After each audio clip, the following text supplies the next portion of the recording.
तरह से राहुल गांधी का राजनीतिक भविष्य। क्या राहुल बने रहेंगे नेता विपक्ष का चेहरा? क्या राहुल बनेंगे विपक्ष की बुलंद आवाज? देखिए सिर्फ धर्म ज्ञान पर।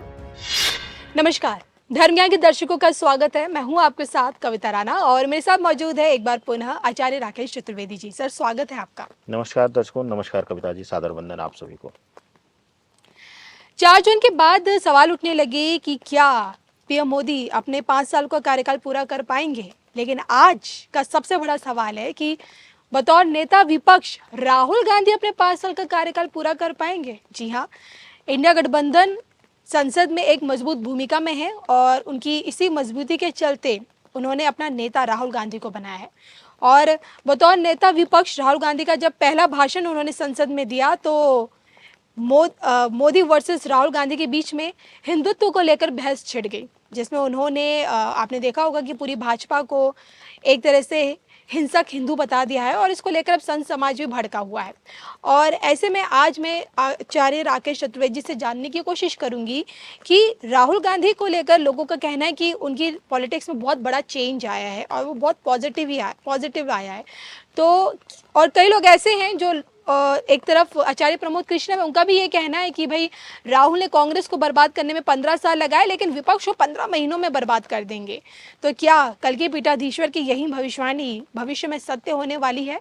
क्या नेता विपक्ष का चेहरा बदलता हुआ हमें नजर आएगा? आइए जानते हैं इस पर क्या कहते हैं, बताएं। देखिए कविता जी, बड़ा विवादित विषय आपने हमें दे दिया है। और विवादित मैं इसलिए कहूँगा कविता जी कि 4 जून को एक शब्द हमने कहा था कि विप्र, वैद्य और मंत्री ये सब अगर प्रिय बोलने लगे तो बर्बाद कर दें ऐसी चीज़ों को। तो हम तो राहुल गांधी ही क्यों, हम तो कहेंगे कि आचार्य प्रमोद कृष्णन जैसे सलाहकार भी थे उस बर्बादी में। वो तो एकदम बर्बाद होने के बाद साथ छोड़े हैं ना। तो ऐसे बहुत से लोग हैं और बहुत से मार्गदर्शक हैं कांग्रेस के या गांधी परिवार के, जिन्होंने पतन की राह पार्टी को दिखाई, जिन्होंने ढंग के नेताओं को आने नहीं दिया। ये तो एक राजनीतिक वक्तव्य है। अब आते हैं वास्तविकता में, क्योंकि मैं एक ज्योतिषी हूं तो गृह प्रधान वाणी बोलूं तो ज़्यादा अच्छा लगेगा, क्योंकि मैं गृह प्रधान बोलता हूं तब भी कई लोग कमेंट करते हैं कि नहीं आप एक फेवरेबल बोल रहे हैं या आपको मोदी से दिक्कत है या किसी से दिक्कत है। देखिए 2-3 चीज़ें हैं। जब आप ज्योतिषी हैं या ज्योतिष कर्म करते हैं तो आपको निष्पक्ष होना चाहिए, किसी का पक्ष लेकर के बोलना सैद्धांतिक नहीं है। दूसरा, ज्योतिष का मूल सिद्धांत है अगर आप किसी से प्रभावित हो गए तो आप अपनी विद्या त्याग दीजिए, भविष्यवाणियां छोड़ दीजिए। यही कारण है कविता जी कि अक्सर मैं जितने, जैसे आप लोग ऑफिस के भी लोग हमसे जो बहुत करीबी हैं, पारिवारिक दृष्टिकोण से हैं, तो हम मना कर देते हैं कि बार बार हम कुंडली नहीं खोलेंगे। मात्र एक कारण होता है कि ज्योतिष का एक मूल सिद्धांत है। अब आते हैं, विषय आपका है कि राहुल गांधी का नेता प्रतिपक्ष विपक्ष का। अब राहुल गांधी के लिए कोई कुछ भी कहे, कई ज्योतिषियों ने तो खुलकर बोल दिया कि जेल हो जाएगी, जेल में ही कटेगा, अब दोबारा संसद का मुंह नहीं देख पाएंगे। आपको भी याद होगा, पूरा मुझे लगता है कि यूट्यूब भरा हुआ था ऐसे वक्तव्यों से, और सब प्रकांड से प्रकांड विद्वान अपने आप को, कोई शास्त्री लिखने वाला, कोई कुछ लिखने वाला। देखिए, ज्योतिष की मूल गणना जो है, जब तक आप उस पर ध्यान नहीं देंगे, आप किसी एक चेहरे पर, व्यक्तित्व पर किसी न किसी प्रभाव की वजह से अगर शुभता बोलेंगे तो आप कभी भी सही भविष्यवाणी नहीं कर पाएंगे। हालांकि मैं खुद ये बात कहता हूं कि जरूरी नहीं कि किसी का भी 100% भविष्यवाणी सही हो, लेकिन हमें निष्पक्ष होकर बन जाए। अब गृह प्रधानता में आए। 1.5 साल पहले के वक्तव्यों का आपको याद हो कविता जी, इसी धर्मज्ञान के मंच पर हमने बोला था कि धीरे धीरे करके वह पप्पू शब्द का तमगा उनके चेहरे से हट जाएगा, उनके नाम से हट जाएगा। अब भले बीजेपी हैशटैग करके लिखे, लेकिन मुझे लगता है कि लोगों में राहुल गांधी का एक बहुत पॉजिटिव, सकारात्मक चेहरा निकल कर आया है।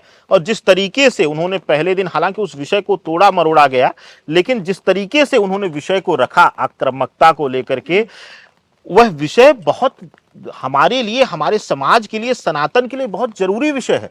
हमें हर घर में विचार करना चाहिए। दूसरी चीज कि प्रमोद कृष्णन जी जो कह रहे हैं, मैं उस चीज से बिल्कुल भी 1% भी मैं सहमत नहीं हूं। उसका एक मूल कारण है कि राहुल गांधी को बहुत बाद में जिम्मेदारियां दी गई, उसके पहले ही इन लोगों ने पतन का राह दिखाना कांग्रेस को शुरू कर दिया।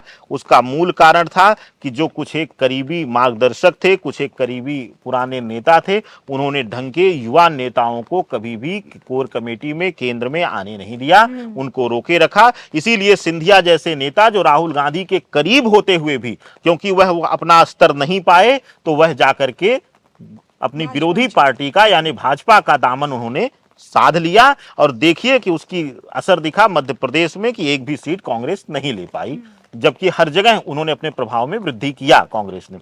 तो कह लीजिए कि सिर्फ राहुल गांधी ने नहीं, अब राहुल गांधी के लिए उनकी व्यक्तिगत कुंडली, मैं बार बार कहता हूं, ताज उनके सर पे नहीं आएगा, लेकिन अब आप हर दिन देखिए उनके प्रभाव, उनके वाणी भाव में अब सुधार आएगा, उनके शब्दों में अब गहराई आएगी। हाँ, उसको तोड़ना मरोड़ना वह अलग चीज है, लेकिन आप देखिए कि अब समय के साथ उनके अंदर गंभीरता आएगी। और जो लोग कहे हैं कि कांग्रेस को बर्बाद किया है, मुझे लगता है कि उससे ज्यादा वह कांग्रेस को रिकवर कराएंगे। यह आपको आने वाले समय में दिख जाएगा कविता जी। तो क्या हम ये माने कि नेता विपक्ष की गद्दी पर जो राहुल गांधी बैठे हुए हैं वो 5 साल वहीं नजर आएंगे हमें? देखिए 5 साल तो मैं नहीं बोलूंगा, क्योंकि मैं बोल दूंगा 5 साल तो मेरी ही भविष्यवाणी शायद गलत हो जाए।